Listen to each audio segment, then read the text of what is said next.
Hello, Saints.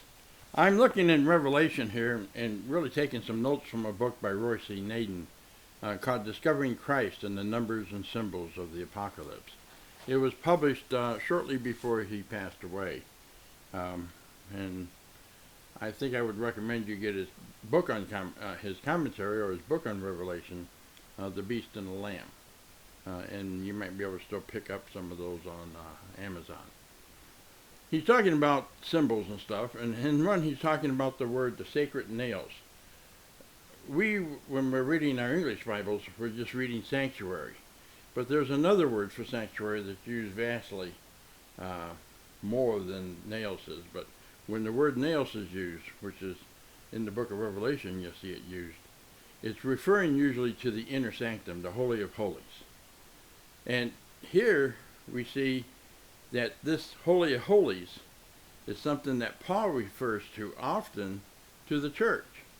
In other words, it's not a building or a location somewhere, it's the body of Christ. And so when we think about what is being preserved, what is being checked out, is the church. We see this in Revelation 11 with the two witnesses. John's given a measuring reed to measure the temple and the altar. He's not measuring the building. He's not planning on construction. He's preserving.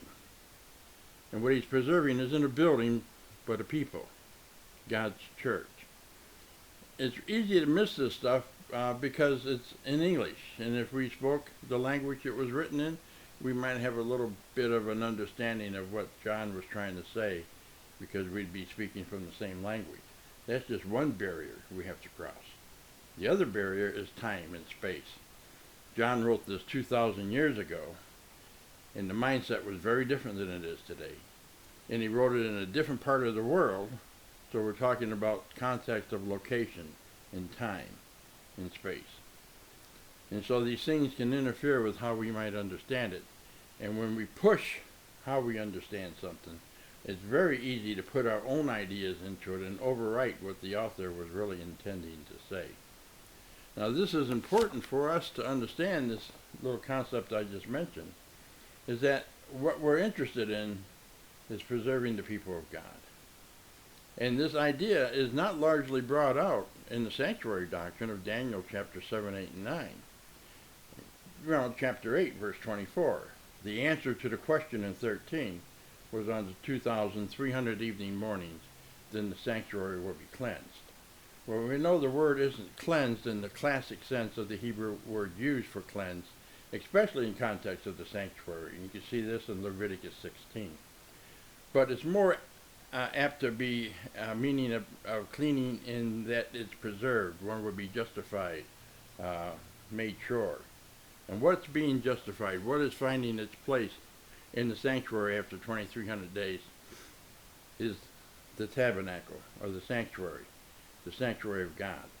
What led up to the question that gives us the answer or the response in verse 14 is that little horn who is attacking God's people, verses 9 to 12. It's the same picture of the little horn in chapter 7 and what he's doing. Boasting, taking the prerogatives of God to himself, persecuting the true saints, and changing times and laws. We see the same activity here. And what God is doing is setting saints free. He's preserving the church through time. And that's part of his plan in restoration, in his justice, in his judgment for sin, is preserving the church. And we see this in chapter 11, which leads us through the rest of the book, which is apocalyptic right at the end, about how God is going to preserve the church and save it from a sinful world so that we can now live in a new world in a new city, the New Jerusalem, and be able to serve God there in a sin-free environment.